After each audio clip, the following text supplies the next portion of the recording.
MainSail, in time with Rolex. Supporters of the International Sailing Federation.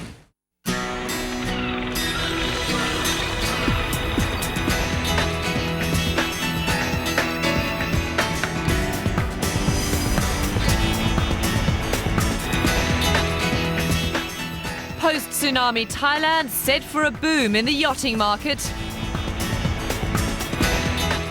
Asia's sailing elite compete in the King's Cup Regatta. And the Volvo Ocean Race arrives in Cape Town.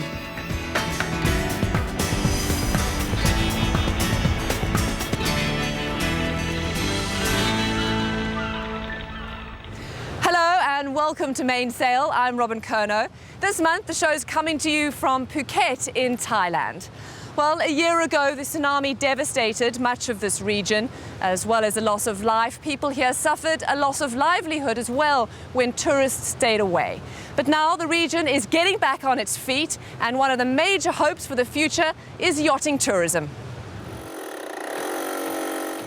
These workers are building one of several new developments on the island. This is the Royal Phuket Marina, which will accommodate big super yachts even in these tidal waters. It's the brainchild of Hong Kong businessman Gulu Lalvani. He's invested $150 million in the resort after retiring from running the household electronics group Binatone. He's now set on making Phuket a major yachting centre. I've created an integrated resort, which, having villas with a boat and also condominiums, where people have the boats right there to pick them up. And there's going to be also a boutique hotel, which is going to be unique, first of a kind, where you ring up your concierge, charter a boat right in the lobby, just over there, right on the waterfront. And nothing like this exists in the world.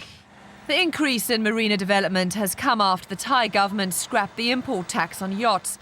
This happened in 2004. Phuket had just begun to feel the benefits when the tsunami hit. That wave is a good 15, 20 feet tall. Easy.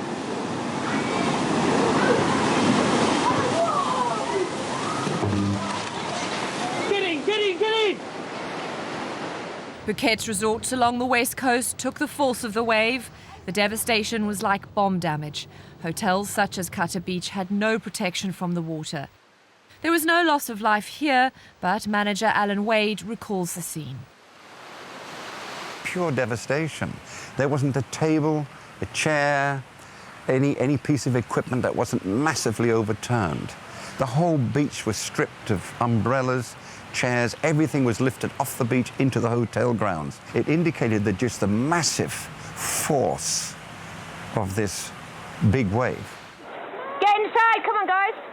Okay, I'm getting frightened now. Particularly the Asian markets were extremely sensitive to this kind of thing. And they immediately checked out and left the hotel and are coming back in very, very slow amounts. Overall, Western Europe is approximately, compared to the same period last year, approximately 40% down. The charter yacht business also suffered. Latitude 8 is a Phuket boatyard that manufactures and rents out its yachts. Owner Mark Horwood says it was a bad time for the company. Everybody cancelled. The tsunami hit at the beginning of the charter season, and we just wrote the whole year off. Absolutely nobody came out. It wasn't just bookings that were hit. The waves came into the yard and damaged boats under construction or awaiting repair. The waves, basically, we're looking in the east to this direction here, and the waves came through from the west.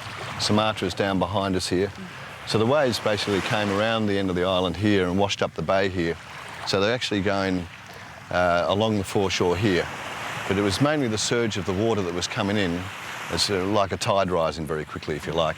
So after the first wave that washed through, the second wave did more damage to our property here because the tide was high and washed up into our yard, moved all the boats around and basically pushed everything down through the shed. This is a 44-foot catamaran, and this was outside at the time. And when the surge came through, the water just basically picked it up. It floated as though it had been launched. About 5 tonnes worth of boat. Well, it is now. It's about 5 tonnes, sure. But it floated down the yard and parked itself as the tide went out. So we had to pick it up with a crane to move it again. But this company, like many on Phuket, made a quick recovery. An 8.5-metre sports catamaran is the latest boat it's launched. The order books are growing with the region's interest in yachting. So there's just a lot more boats around now, and people are, the tourism industry is taking off. The local Thai people are getting into boating a lot more now. So it's just an expanding industry. This Firefly catamaran called Moto Inzi is a racing yacht that Latitude 8 hopes to take into production. More boats means more marinas and a prosperous future for the industry here. What do you think the potential is for yachting tourism in this area? Potential is undoubtedly fantastic because fuel is very low, labor cost very low, and very reasonable moorings and property and so on. In 3 years from now, you'll see and hear a lot more about it. It's going to be like the Saint-Tropez in the Far East. Lalvani's plans are ambitious, but Phuket is now ready to take advantage of the abolition of the import tax. And this region, which a year ago saw such devastation, could soon become one of the world's major yachting destinations.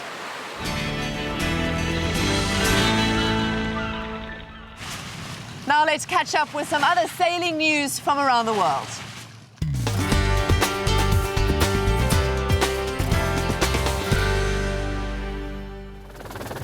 Kuala Terengganu in Malaysia played host to the 50th event of the Swedish Match Tour, the inaugural Monsoon Cup. The tricky venue led to some close racing, but in the end it was Australian Peter Gilmore who defeated Russell Coote in a spectacular final to come away with the trophy.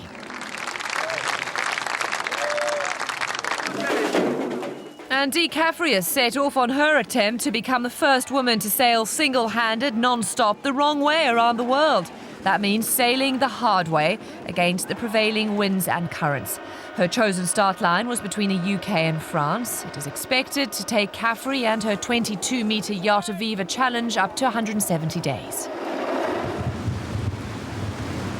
The beaches of Salvador de Bahia in Brazil were a welcome sight for the winners of the Transat Jacques Vabre. Frenchman Jean-Pierre Dec and Loïc Perron won the 60-foot monohull class, with Roland Jourdain and Ella MacArthur close behind in this race across the Atlantic. In the multi-hull class, Pascal Bidegory and Lionel Lemonchois took line honours on Banque Populaire. They were among the few trimarans to finish the race. 6 others capsized in storms. Hebe Haven Yacht Club in Hong Kong has held its 3rd annual 24-hour charity dinghy race. Over 400 competitors manned 25 boats. The event raised more than $90,000 US. The British double Olympic gold medalist Shirley Robertson gave out the prizes.